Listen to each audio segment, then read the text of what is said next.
नमस्कार दोस्तों, बिहार लोक सेवा द्वारा कुछ नए पदों के लिए आवेदन की प्रक्रिया 15 जनवरी से स्टार्ट हो रही है। ये पद और आपको किसके लिए वैकेंसी आई है मैं डिटेल में बताता हूँ। बिहार कृषि लोक सेवा कोटि 1, कोटि 2, कोटि 5 और कोटि 7, कोटि 1 के लेवल 7 की वैकेंसीज है। देखिए, कोटि 1 के लिए शासक में जो अनुमंडल कृषि के लिए है पदाधिकारी के लिए 155 पद हैं। वहीं बिहार कृषि सेवा कोटि 2 के लिए 19 पद हैं। वहीं बिहार कृषि सेवा यानी पौधा संरक्षण कोटि 5 के लिए जो है 11 पद हैं। और बिहार कृषि अधीनस्थ सेवा कोटि 017 से प्रखंड कृषि अधिकारी एवं पद अधिकारी एवं समकक्ष के लिए 866 पद हैं। साथ ही जो साइड में दे रखा है कि दिव्यांग हेतु आरक्षित पद हैं स्वतंत्रता सेनानी के लिए। और साथ ही आपको आगे प्रक्रिया में बताएंगे कि संविदा कर्मचारियों के लिए भी क्या सुविधाएं हैं।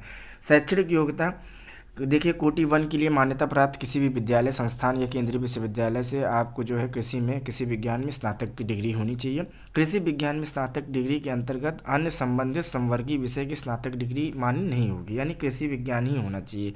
साथ ही कोटि 2 के लिए भी मान्यता प्राप्त विश्वविद्यालय संस्थान या केंद्रीय विद्यालय से कृषि संकाय में आपकी कृषि नियंत्रित स्नातक डिग्री होनी चाहिए। कोटि 5 के लिए मान्यता प्राप्त विश्वविद्यालय केंद्रीय विद्यालय या संस्थान से इलेक्टिव प्लांट प्रोटेक्शन यानी पौधा संरक्षण में स्नातक डिग्री होनी चाहिए। और लास्ट जिसमें सबसे ज़्यादा पद है 866 पर, उसमें भी मान्यता प्राप्त किसी भी विश्वविद्यालय संस्थान से कृषि में यानी बीएससी कृषि की डिग्री होनी चाहिए, स्नातक की डिग्री। उम्र की सीमा 21 और अन्य एवं पछड़ा वर्ग के लिए जो है न्यूनतम जो है सभी के लिए 21 है। ठीक है, फिर वहीं से अधिकतम जो है वह 37 वर्ष है। अनारक्षित के लिए, पिछड़ा वर्ग के लिए और महिलाओं के लिए जो है 40 वर्ष है। अनुसूचित जनजाति के लिए 42 वर्ष है।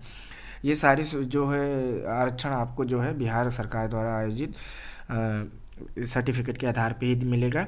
विज्ञापन जो है 18/2024, 19/2024 और 20/2024 के तहत ये सारी नियुक्तियों की जानकारी आपको विस्तृत रूप से दी गई है।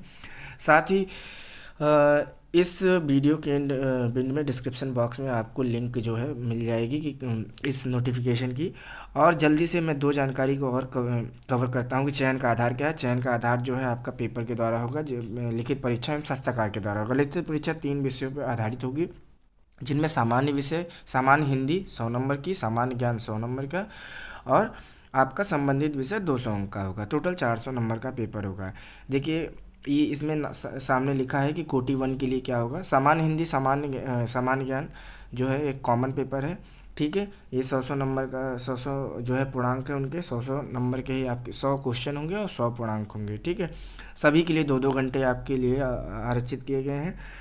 वहीं कोटि 2 के लिए आपका प्रथम पत्र 200 पूर्णांक का होगा, 100 प्रश्नों की संख्या होगी। वहीं द्वितीय पत्र आपका 200 का होगा और 100 होगी। ठीक है, सारे ही पेपर आपके वस्तुनिष्ठ होंगे यानी ऑब्जेक्टिव टाइप के होंगे। कोटि 5 के लिए जो है सेम 200 पूर्णांक के 100 क्वेश्चन, 200 पूर्णांक के 100 क्वेश्चन। और कोटि 1 के लिए भी जो कृषि विज्ञान से संबंधित है उसमें भी 200 पूर्णांक के 100 क्वेश्चन और 200 पूर्णांक के 100 क्वेश्चन हैं। ठीक है, और साथ ही आपको जानकारी बता दें कि ये फॉर्म जो है आपको 15/1/2024 से आपको विजिबल हो जाएगा वेबसाइट पे। शास्त्रागार के बाद जो है लिखित परीक्षा में सफल उम्मीदवारों के लिए 50 अंकों का शास्त्रागार होगा। ठीक है, 50 अंकों का शास्त्रागार यानी 50 अंक के आधार पे, यानी लिखित परीक्षा और शास्त्रागार के प्राप्त अंकों की अभियंता 75 अंक होगी। ठीक है, यानी आपके 50 अंक का शास्त्रागार है और 15 अंक या 25 अंक समझ लीजिए आपके टोटल की लिखित परीक्षा के आधार पे होगी। वहीं 25 अंक जो है ये संविदा यानी संविदा कर्मचारी जो काम कर रहे हैं, लिखा हुआ है कि बिहार सरकार में संविदा के आधार पर समान पद पर किए गए कार्य अवधि की अधिमानता के आधार पर 25 अंक दिए जाएंगे। ऑनलाइन आवेदन की जो अंतिम तिथि है वो 28/1 है और ठीक है तक संविदा के आधार पर कार्य किए गए अवधि की गणना कार्य अनुभव में की जाएगी, यानी लास्ट डेट तक। ठीक है, इसी के आधार पे मैं आपको ये डिटेल पीडीएफ जो है लिंक आपको डिस्क्रिप्शन बॉक्स में दे दूंगा, ताकि आप अन्य डिटेल जानकारी को ध्यान से पढ़ के